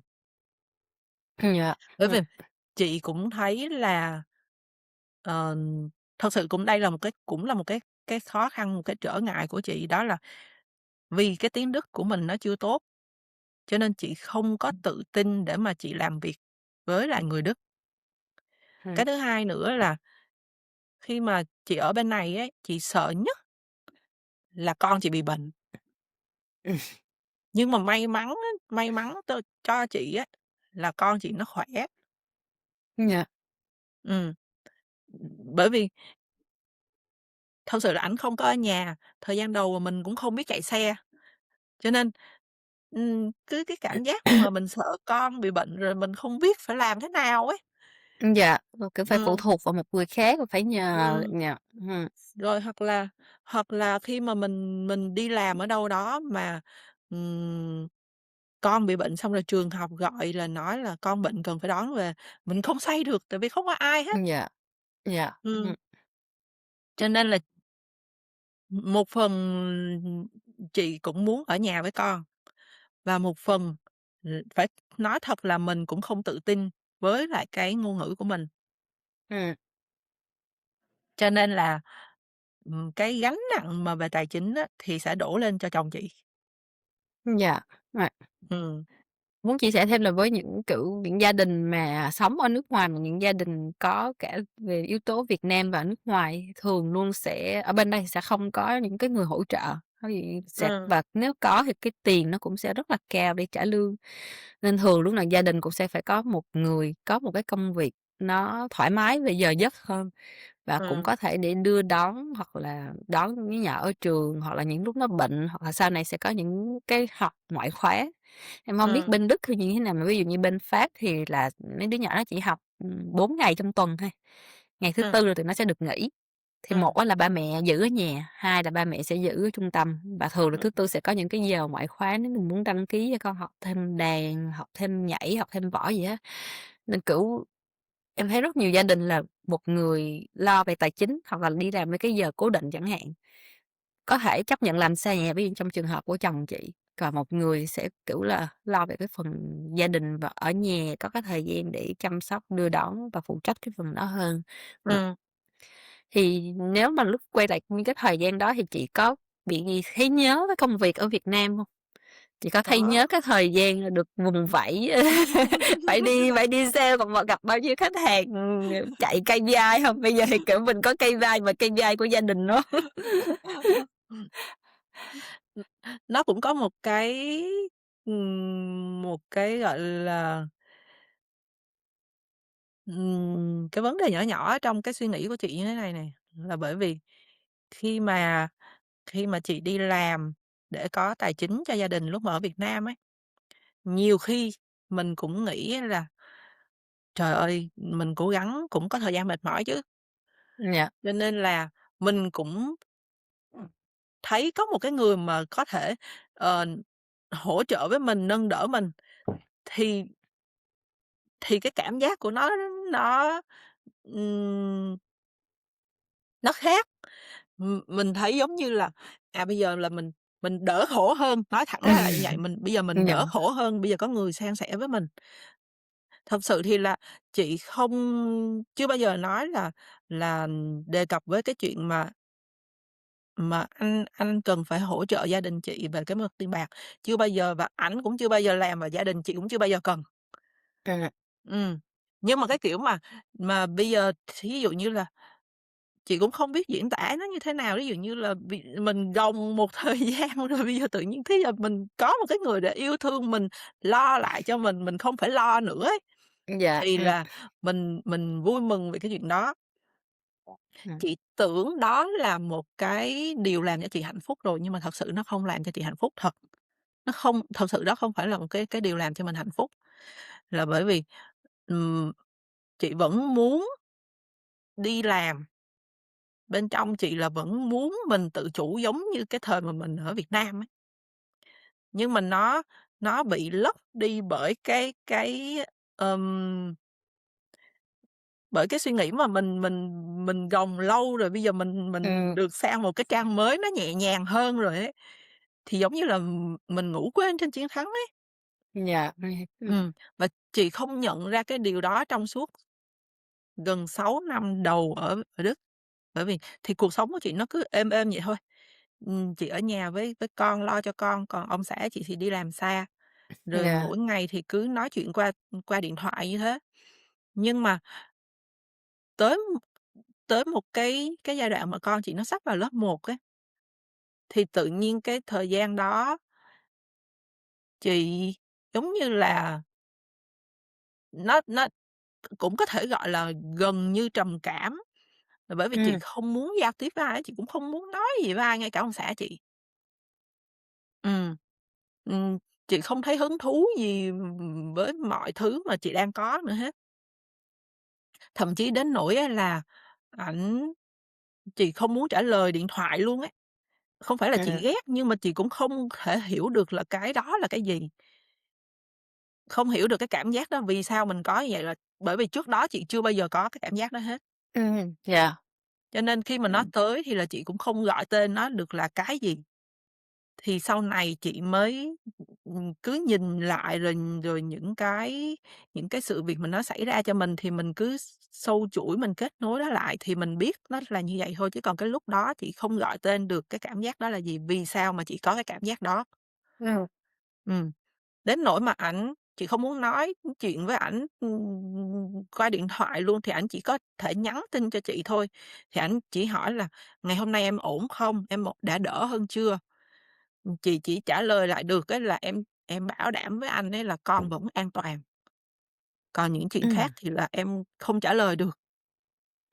tức là tới mức vậy vâng, Ừm, thì sau đó thì chị nghĩ là chắc là chị rảnh quá cho nên là, đầu óc chị nó không có mở mang được, cho nên chị nghĩ lung tung thế này thế kia, thì chị quyết định đi học một cái khóa tiếng Đức lại. Ừm, nhưng mà học thì là học xong rồi thì là cũng không biết để làm cái gì á. Giống như là mình học để cho mình đỡ mình đỡ thay rảnh đổi rỗi, không nha? mình Yeah, có cái có gì đó để mình bận để rộn hơn xíu thôi. Đó, cái lúc đó thì là sau này chị, thật sự là chị có cái cảm giác là con mình bây giờ nó vào lớp 1 rồi, thì nó sẽ có nhiều những cái mối quan hệ xã hội khác, và nó sẽ là cứ thế mà nó lớn lên và cái là nó sẽ xa mình, là sau này thì mình làm cái gì mình không biết. Mình không biết mình còn có cái khả năng gì để mình làm nữa khi mà con mình nó lớn lên. Bởi vì cái lúc đó, khi mà con mình nó lớn lên thì cái tuổi của mình nó cũng đã nhiều đi, nó cũng đã nhiều hơn rồi, cho nên là, sẽ lại không biết phải làm cái việc gì. Rồi bây giờ con còn nhỏ thì là có lý do là chăm sóc cho con, khi mà con lớn lên thì là chăm sóc cho ai? Đó, thì, bên trong chị là vẫn muốn có một cái việc để chị làm. Nhưng mà nó phải thỏa mãn được cái điều kiện mà chị có thể làm việc linh động để mà chị còn xoay sở ở trong nhà khi mà con chị nó Yeah, đúng rồi, đi học hay vì là cái gì đó. ừm, Ừm, nhưng mà không biết là phải tìm một cái việc nó như thế nào. Thì lúc đó cô bạn đấy là cũng là phụ huynh của cái đứa bạn mà chơi thân với con chị ấy, thì cổ yeah, mới nói là một khách hàng của cổ đang cần một cái người, để trông mẹ của cổ. ừm, Thì "Mày có muốn thử công việc này hông?" Chị vớ ngay cái công việc đó. Không, thật sự là hồi xưa thì còn sĩ diện là mình ở Việt Nam mình có cái vị trí cao, mình làm công việc giấy tờ. Thật sự cái văn hóa đó nó cũng là một cái điều mà hạn chế mình rất là nhiều và mình không nên có. Bởi vì em ở hiểu, phương Tây khi mà ngồi trên bàn ấy thì tiến sĩ, bác sĩ gì hay là, lao công đều như nhau. Nhưng mà mình vẫn chưa thoát ra được cái suy nghĩ là của người Việt Nam của mình là như thế. Cho nên chị nói với Thảo Nguyên là ở bên trong chị là có những cái thứ mà chị muốn thay đổi, nhưng mà Ừm, chị vẫn chưa gọi tên nó là được, nó là cái gì. Và chị nghĩ khi mà chị sang Đức rồi là chị đã thay đổi rồi, nhưng mà thật sự nó không thay đổi gì hết, chỉ là cái môi yeah, trường nó thay đổi thôi, chứ còn ừm, bên trong chị là vẫn chưa có cái gì hết. Thì cái giai đoạn đó là cái giai đoạn mà bắt đầu có những cái mà chị, ờ, phải từ từ nhìn lại và cứ vừa đi vừa mò thế thôi, chứ còn chị không không xác định được rõ ràng nó là cái gì và chị đang cần phải làm cái gì một cách chính xác, là phải làm cái gì để cho cái cuộc sống của chị nó tốt hơn theo cái ý của chị muốn. yeah, Đó, thì là chị nhận cái công việc mà đi chăm sóc bà cụ đó, và chị làm nó trong vòng 4 năm. Mà Thảo 4 Nguyên năm có biết luôn á chị? hông là Yeah, cái gia đình đó bởi vậy chị nói là chị rất là may mắn là họ thương yêu chị như là con cháu ấy. Và khi mà chị tới chị trông bà cụ ấy là 1-2 ngày đầu thì họ ở nhà họ để họ quan sát xem là mình có cần cái gì để mà họ còn kịp giúp đỡ. Tới ngày thứ 3 yeah, là cả nhà đi hết, không còn ai ở nhà hết. Ờ, và cả hai nhà luôn nhá, nhà của cậu con trai và nhà của cái cô con gái đó là hai nhà sát nhau và hai nhà đều mở cửa toan hoác hết, là chỉ có một mình chị với bà cụ thôi ở nhà thôi. Ừm, và công nhận là, cô chủ kiểu, rất nhà là tin còn còn tưởng luôn á, yeah. đúng là rất là tin tưởng luôn ấy. Và cô chủ nhà còn lôi chị ra nói: "Con đi lên lầu nè, ở trên trên phòng cô là ở trên này nè, có tạp chí này kia, nhiều thứ lắm, con có thể lấy đâu." Ừm, Ừm, đấy nhưng mà nó khi cũng mà là một cái may mắn. chị dạ, đúng rồi, nhưng mà, vậy thì lúc mà những cái công việc khi chị nhận lại cái công việc đó thì chị có còn cái cảm giác, là chị không muốn giao tiếp với mọi người hông? Như cái hồi chị làm sale hông? Hay là lúc chị qua Đức một thời gian rồi thì chị lại chị chị không còn bị cái cảm giác đó, tức là cái cảm giác hồi xưa là chị không muốn đi ra xã giao, đi ra nói chuyện với mọi người và muốn muốn có thời gian ở một mình nhiều hơn á? Ừm. Thật sự thì là khi mà những cái ngày đầu, 1-2 ngày đầu mà chị ở cái chị đến làm việc cho cái gia đình đấy thì là, ừm, cô con gái nè, rồi cháu nè, rồi cậu con trai này kia, 2 ngày đó là đầy đủ, đầy đủ. Chị cũng thấy hơi bị khớp thật sự. Ừm, Mà không phải là bị không phải là bị cái cảm ngợp, giác mà người ta không tin tưởng mình mà người ta ngồi đó người ta quan sát mình, nhưng mà cái kiểu mà đông người quá ấy, thật sự là Yeah, người ta cũng muốn biết cái người mà chăm sóc cho bà là ai. yeah, cô cũng không phải nói Ừm, năng, phải hỏi chuyện, phải có ừ, tạo mối quan hệ, yeah, đó, đúng rồi đấy. Cho nên là chị cũng hơi bị khớp, nhưng mà bởi vì chị không không có cái cảm giác mà phải đi gặp người là bởi vì một ngày chị tới làm việc là chỉ có chị với bà cụ thôi. ừm, Ừm, mà bà cụ thì là bị mất cái chứng mà, mất trí nhớ ấy, cho nên mỗi ngày chị tới, chị đều là một người mới với bả hết. ừm, Ừm, giống bị Alzheimer hả chị? đúng rồi, Dạ, dạ, đó, thì là chị trông bà cụ đó được 4 năm, ừm, thì tới đâu khoảng năm thứ 2 á, thì chị thấy là sức khỏe của bả cũng cũng đi xuống khá là nhiều. Ừm, thì lúc đó chị cũng nghĩ tới một cái con đường khác. Tại vì ừm, chị cũng cũng tự hỏi là nếu mà bây giờ không làm việc với bà cụ nữa thì là mình sẽ phải làm một cái gì đó tiếp. thành Thì lúc đó là chị về Việt Nam, thì bạn chị ấy, những cái người bạn thân ấy, họ cũng chướng mắt cái kiểu mà chị vì sao chị cứ ở nhà mà không đi làm á.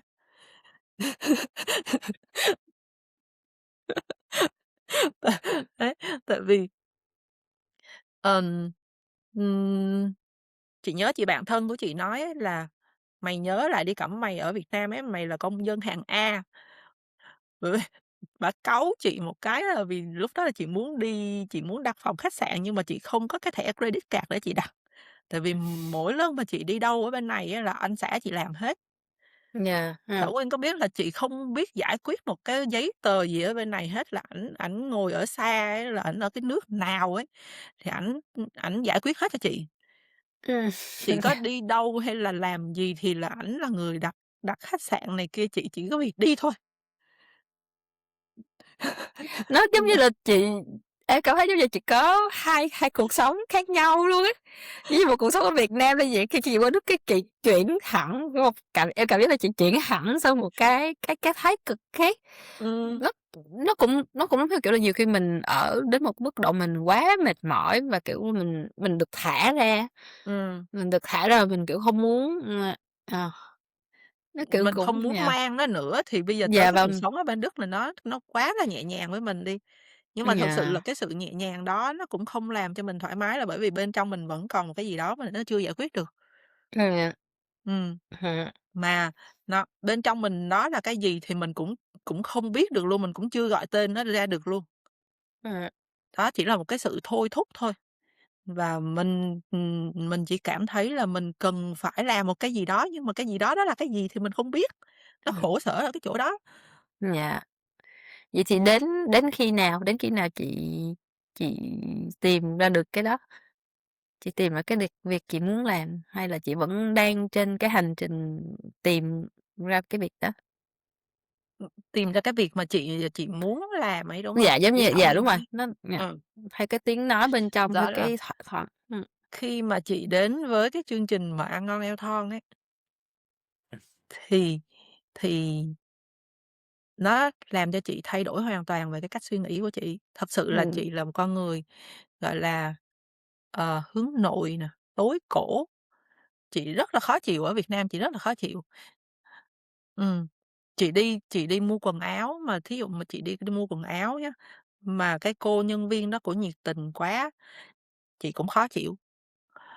Xong ừm, rồi nói chung là, khó chịu đến một cái mà, gọi là, vô lý luôn ấy. Ừm, đó, thì, cái sự thay đổi cái sự thay đổi nó chị nhận ra được khi mà chị đến với lại cái chương trình Ăn Ngon Eo Thon. Lúc đó là chị cũng chưa ấy đâu, sau một cái khoảng thời gian làm và có khách hàng này kia rồi ấy, và đi sâu vào cái công việc này ấy, ừm, thì chị mới nhận ra được đâu là cái chị muốn, đâu là cái chị thích và nó thích hợp với chị. Nó thích hợp với chị ở những cái điểm mà từ xưa tới giờ chị không nhận ra luôn ấy. Nghĩa là mình có một lần chị đi hồi hồi mới hè năm ngoái, chị đi chụp hình ấy, dạ, thì chụp ở studio nhưng mà với lại cô bạn ở bên Đức nè, cổ là nhiếp ảnh ở bên Đức. Thì cổ nói với chị là cái cổ chỉ nói với chị là "Cẩm sẽ diễn theo cái hướng như thế này." Và cổ nói là "Mình chỉ nói một lần thôi nhưng mà Cẩm hiểu và Cẩm làm hết, đúng, và Cẩm ừm, diễn tả được hết cái con người của Cẩm." Mà con người chị nó là cái gì chị cũng hông biết luôn, đó là cái sự nữ tính, đó là cái sự nữ tính. Còn từ xưa tới giờ mình cứ nghĩ là mình là một cái người rất là mạnh mẽ. Chị không thích coi ừm, phim tình cảm, chị thích coi phim hành động, chị đi tập thể ừm, thao, nhưng mà khi mà chị lên một cái khung hình mà chị diễn theo một cái kiểu mà con người cá tính như vậy thì nó không ra cái hình, nó không ra được cái hình đẹp. Nhưng mà cái cô bạn nhiếp ảnh đấy thì là cổ nhìn thấy mình ngay nhìn ra từ được, đầu. à, Thì chị nói sao mà người ta nhìn thấy được những cái mà mình không nhìn thấy từ từ chính mình. Đó là cô bạn ấy, cổ chỉ ra cái sự nữ tính của chị mà chị cần phải phải mà chị có sẵn ở trong người và chị chỉ việc đưa nó ra thôi một cách dễ dàng luôn á. ừm, Xong rồi tới đâu tháng 10 chị đi qua bên Séc gặp chị bạn, xong rồi, cũng hai đứa cũng, rủ nhau đi chụp hình. Cái chị bạn chị á thì cứ "Em làm kiểu này, kiểu kia", xong rồi nhưng mà chị không làm được. Xong rồi cái chị bực quá, chị mới nói: "Thế em diễn lại cái cảnh mà cái lúc mà em vào trong studio em chụp hình em làm như thế nào giờ em tự diễn đi." Thế là chị diễn một mình chị và chị kia chị chỉ việc chụp thôi. lại được hả chị? Đó, thì lại được. Ờ. Thì chị bên sếp chị mới nói là "Em thật ra em không có cứng rắn đâu, em điệu chảy nước ra."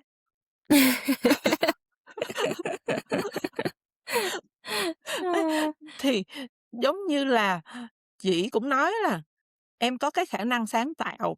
Chị thấy là em có cái khả năng sáng tạo mà chị thật sự chị không thấy chị có cái khả năng sáng tạo. à, Mãi tới một ừm, tháng gần đây khi mà chị làm những cái video chị up lên trên Facebook ấy, và chị thấy thật sự là chị hài lòng với nó và chị có được cái cảm xúc ở trong mỗi cái bài viết và những cái Ừm. video chị tạo ra. Thảo Nguyên có biết là 2 lần chị ngồi chị làm xong mà chị đọc lại chị ngồi chị khóc ấy. Ờ, Xong rồi chị bạn chị bên sếp chị mới nói là "Chị đã nói với em rồi là em có những cái đó mà em không tin." dạ, rồi.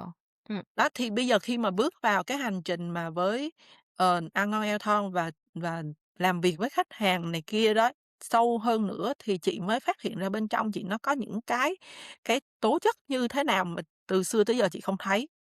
ừm, Và chị thấy là chị thích cái công việc này, và bởi vì nó cho chị một cái môi trường để chị phát triển được cái con người của chị, chứ còn ngày xưa chị muốn phát triển nhưng mà chị không biết phát triển cái gì ở bên trong mà chị luôn ừm, á. ừm. Cho nên, chị mới nói thẳng Nguyên là chị cứ thấy có một cái gì bên trong nhưng mà chị không gọi tên nó ra được. Vậy thì chị có thể nói nó rõ hơn là thí dụ chị là những cái phần nào trong con người của chị qua cái chương trình Ăn Ngon Eo Thon mà chị thấy chị được trải nghiệm, chị thấy chị được phát triển, chị thấy nó đúng nghĩa là nó thuộc về mình? Cái phần nào mà chị cảm thấy qua tất cả các hành trình đó khiến chị thay đổi nhiều nhất? Đó là cái sự nữ tính. Ờ, Ờ, giống như là cô bạn chị nói đi, khi mà chị diễn tả, có những cái động tác hình thể, cổ nói chị diễn rất là đạt và cổ không cần phải chỉnh sửa gì nhiều hết. Cổ chỉ dạ, nói đúng một lần như vậy mà chị hiểu, mà chị cũng còn không biết là chị đã hiểu nữa. Tại vì khi mà trong cái năm vừa rồi á, thì đầu năm chị về Việt Nam chị đi chụp studio nhá, là chị nói với lại mấy bạn chụp hình á, chị không biết tạo dáng, chị không biết chụp hình đâu. Đây là lần đầu tiên mà chị bước vào studio đấy. Một cái lần trước đó, nghĩa là cái lúc mà thời học sinh ấy, là lâu lắm rồi, là cả mấy chục năm trước rồi. Còn bây giờ đây là cái lần đầu tiên chị tự bước vào studio và chị không biết tạo hình đâu, cho nên ừm, tụi em hỗ trợ cho chị cái đó, nói cho chị biết dạ, là chị phải làm cái động tác như thế nào. Thì thật sự là cái bộ ảnh đó nó đẹp thật, tại vì mình chưa bao giờ mình muốn chụp hình hết, nhưng mà bây giờ mình có một cái bộ ảnh rất là chỉnh chu, rất là đàng hoàng và mình thấy nó đẹp. Nhưng mà chị thấy là rõ ràng những cái động tác của chị rất là cứng. dạ, dạ. Là chị đang làm theo chị Cái mà đang chị mô nghĩ phong phỏng cách lại. trước giờ của chị, Đúng đúng rồi, rồi, chị bắt chước người ta chứ đó không phải là những cái động tác mà từ chị muốn và nó tự nhiên từ chị. Cho tới khi cô ừm. bạn nhiếp ảnh ở bên Đức này cổ nhìn thấy chị mà, cổ mới gặp chị lần thứ 2 thôi. Đấy, xong rồi cổ nói một lần, cổ nói là "Tớ nói một lần mà Cẩm hiểu và Cẩm làm đúng." Chứ nó còn không biết là cái lúc mà nó kêu chị tự diễn đi là tim chị đập thình thịch á, tại chị hông biết diễn. Đúng. Mình bị đơ, em công nhận rồi, lúc mà Ờ, đứng đứng đứng trước ống kính là, kiểu, bị đơ ra là không biết phải làm cái gì luôn ấy.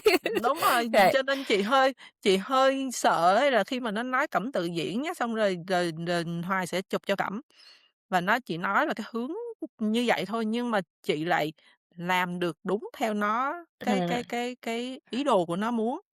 yeah, và mình, kiểu, mình ra được được cái chất á, ra được cái Ừm. chất cái tấm hình. Vậy chị có, kiểu là, chị có tự suy ngẫm lại, đào lại là vì vì sao cái chuyện đó như vậy hông? Tức là như từ nhỏ tới lớn chị có cảm thấy lúc nào là chị cảm thấy chị nữ tính nhất? Chị thấy được cái sự nữ tính nhất ở trong mình? Ví dụ nếu mà chị nghĩ lại hồi cái thời từ tuổi thơ, rồi lúc hồi mình thiếu nữ, rồi lúc mình hai mươi mấy tuổi, thì có những cái kỷ niệm hay cái khoảnh khắc nào mà chị thấy là mình có một cái sự nữ tính nhất hông? Không, chị không có ấn tượng về cái suy nghĩ đó, nhưng mà chị nghĩ nếu mà cái khoảnh khắc mà nữ tính nhất ấy, đó là lúc mà chị mặc áo dài cưới. Dạ.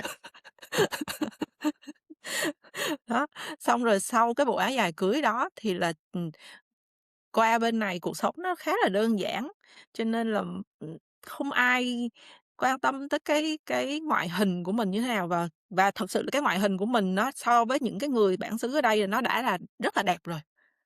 Dạ, Cho nên mình cũng không cần phải chăm chút nó, mình cũng không cần phải trang điểm.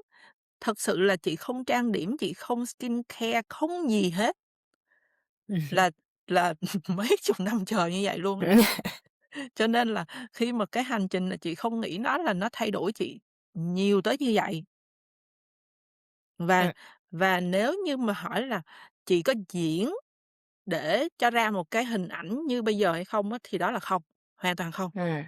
Ồ. Ngày xưa mà kêu chị chụp hình nó rất là khó, là chị chỉ có lủi đi thôi, chị không thích chụp hình và chị cũng không biết phải tạo dáng như thế nào, nhưng mà bây giờ thì chị tự chủ động chị chụp hình cho chị, và những cái hình mà chị chụp á,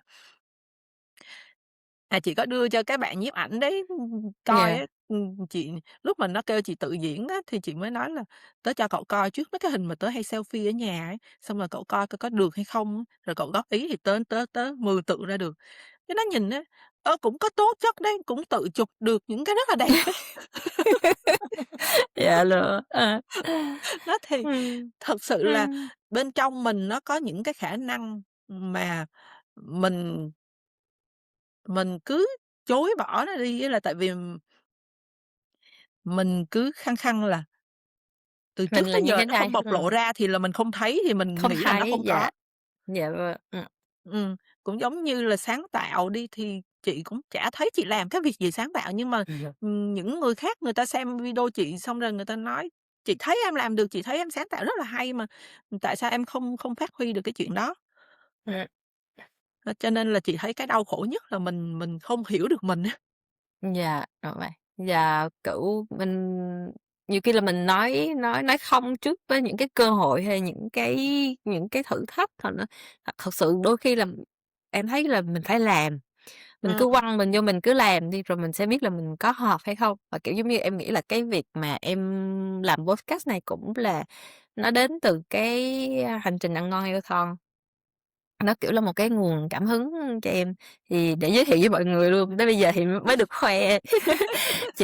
Chị Mỹ Cẩm là coach trực tiếp của Nguyên trong cái hành trình ăn ngon giao thông 3 tháng và, ờ, có thể chị hông nhận ra đâu, nhưng mà đối với người đối diện á, em có một cái sự kết nối và, kiểu, có một cái sự ấm áp á, nhất định á. Mặc dù là hai chị em là chỉ có mới là toàn nhắn tin với nhau thôi. Bữa hôm nay mới ừm. đúng nghĩa là lần đầu tiên mà nói chuyện mà nghe giọng nhau luôn á, mà mà, em cảm thấy nó có một cái sự kết nối rất là đặc biệt nha. Và mọi người biết là khi mà trong cái quá trình ăn ngon ăn thon thì, sẽ được, các chị là sửa cho từng bữa ăn và, kiểu, những cái câu mà chị Cẩm mà nhắn cho á, nó vừa có cái tính hài hước, nó vừa có cái tính trào phúng, nó vừa đúng là, kiểu, vừa la học trò á, mà vẫn, kiểu, vẫn học trò cá biệt vẫn cảm nhận được cái tình yêu thương của em. Nên nên nhiều khi là em thấy là chị có một cái sự có một cái gì rất là đặc biệt nha, em phải nói, ngay trong cái cách chị nói và cái cách chị viết á, nó có một cái sự đặc biệt và nó có một cái sự lôi cuốn nhất định á, và em thấy rất là rõ hơn luôn á. Còn về cái mặt nữ tính á, thì, theo cảm nhận của em thôi thì ví dụ nghĩ về cái việc mà chồng chị mỗi ngày dù ở xa mà vẫn gọi điện cho chị, mà vẫn giữ một cái nhịp như vậy á, nó cũng thể hiện được một cái sự em hông nói sao ta, một cái sự mềm mại, một cái sự nữ tính nhất định á. Kiểu, cũng phải là một người lãng mạn lắm luôn ấy. Thật sự là rất rất là lãng mạn luôn á, nên mới mới như thế chứ hông phải em hông nghĩ là cặp đôi nào cũng có thể duy trì được cái thói quen, một cái kiểu thể hiện tình cảm như thế. Chị rất là thật sự là chị rất là cảm kích cái sự quan tâm của anh xã chị dành cho chị với lại con gái ấy. Dạ, Nghĩa là ở bất kỳ cái múi giờ nào là ảnh sẽ phải chỉnh cái thời gian của ảnh để ảnh thức dậy, ảnh gọi mẹ con chị, ừm, cho dù ở cái chỗ ảnh ở đó là 4 hoặc 5 giờ sáng. dạ, right. Đó là cái cách thể Và hiện tình yêu của ảnh, dạ, để thể ừm, hiện sự quan tâm. và khi mà, nhìn cái vẻ bề ngoài của ảnh thì đó là một con người, không có một cái gì gọi là lãng mạn hết, Ừm, thật sự luôn ấy. Nhưng mà cái cách ảnh quan tâm và ảnh thể hiện thì là nó khác hoàn toàn so với những cái vẻ bề ngoài của ảnh. Thảo Nguyên dạ, có biết cái câu mà chị quyết định là chị đi tới đám cưới với ảnh là cái gì hông? Ảnh nói ấy là ở bên này á, một bà mẹ có thể nuôi được 10 đứa con, nhưng mà 10 đứa con ừm, không nuôi được một bà mẹ. vì Ờ, sao chị? thì nghĩa là cái việc mà cái văn hóa mà độc lập của người ta á, nó cao ấy, Ừm, thì nó có một cái sự quá là rạch ròi ở trong cái việc mà, giữa tình cảm, ừm, cha con, mẹ con với nhau. Dạ, Ừm, thật sự nha chị, không phải là mình nói xấu, nhưng mà những cái gì mà ảnh mua cho mẹ ảnh thì là ảnh sẽ không lấy tiền lại. ừm, Ừm, nhưng mà chị đã thấy em chồng chị á, nó đi mua nó đi siêu thị mua đồ cho má chồng chị, về là 10 đồng nó lấy lại đúng 10 đồng. dạ. Có một cái sự rạch ròi, đúng hông? Đúng rồi, chị Nhưng không mà nói đó là một cái điều xấu, nhưng mà bởi vì người ta có một cái cái cái đó cái là tư tưởng, dạ, cái nếp sống, cái cái nếp cách sống nghĩ đó. của người ta Dạ, như vậy rồi. ừm, Cho nên là, đó không phải là cái điều sai, đó là cái dạ, điều đúng. Nhưng mà, ừm, ảnh là giống như là một cái người khác đi, ảnh có một cái cách nhìn khác chẳng hạn, thì cái cách nhìn của ảnh thì ảnh nói một câu là như vậy à: "Một bà mẹ có thể nuôi được 10 đứa con, nhưng mà 10 đứa con thì không nuôi được một bà mẹ." ừm, Cho nên chị thấy nó có một cái sự gần gũi với lại cái văn hóa của mình, nó cũng tương đồng, nó cũng giống giống với mình, cho nên chắc là mình sẽ không bị sốc văn hóa nhiều lắm đâu. Đấy, và chị thấy là cái sự quan tâm của ảnh lo cho mẹ ảnh, nó có, dạ, nó có và thấy rất là rõ ràng, cho nên đó là một cái điều mà khiến cho mình đi tới cái quyết định là sẽ đi tới hôn nhân với ảnh. ừm. Dạ, thì, cảm ơn những cái chia sẻ của chị trong suốt cái buổi, quay hình của podcast ngày hôm nay. Thì có một cái câu hỏi, đặc trưng của podcast Hành trình Superme thì, với chị ở hiện tại thì chị định nghĩa, cái phiên bản Superme của mình là như thế nào? Chị có thể có những cái miêu tả về cái phiên bản này của mình hông? Chị nghĩ cái Super Me của mình ấy, của Của chị thôi, dạ, của rồi theo chị thôi, ha. Dạ, của chị ngay thì tại cái thời đó điểm là này nè. cái sự can đảm mà nhìn lại con người của mình. Ừm, Thật sự là nó có những cái nó rất là khó, mình có thể quan sát được rất là nhiều, mình có thể quan sát được xung quanh, nhưng mà mình khó mà có thể thấy được những cái mà nó xảy ra bên trong mình ấy. Bởi vì, nếu như mà mình không không có cái sự quan sát về bên trong mình á, thì là mình sẽ không thấy được, mình sẽ có những cái hành động nó trái ngược với lại cái lời mình nói ra. Và, chị nói như vậy thì không có nghĩa là chị đã làm được hoàn toàn, ừm, chị vẫn còn có những cái mà thí dụ như, nó là một cái tình huống chị đã giải quyết được lần này, lần sau chị không giải quyết được. Mặc ừm, dù đó cũng là một cái tình huống tương tự. dạ, Chị nói ví dụ nhé, thí dụ như chị đọc sách, chị thấy là người ta nói là mình, phải con đi học về thì mình sẽ hỏi con là những cái câu: "Ngày hôm nay con làm cái gì ở trong trường? Con có vui hông? Con nói chuyện với bạn bè như thế nào?" Mình hỏi con những cái câu đó. Nhưng mà một lần nó đi học về nó hỏi chị trước, nó nói: "Ngày hôm nay mẹ ở nhà mẹ làm cái gì? Mẹ có vui hông?" Chị nói: "Bình thường." wow!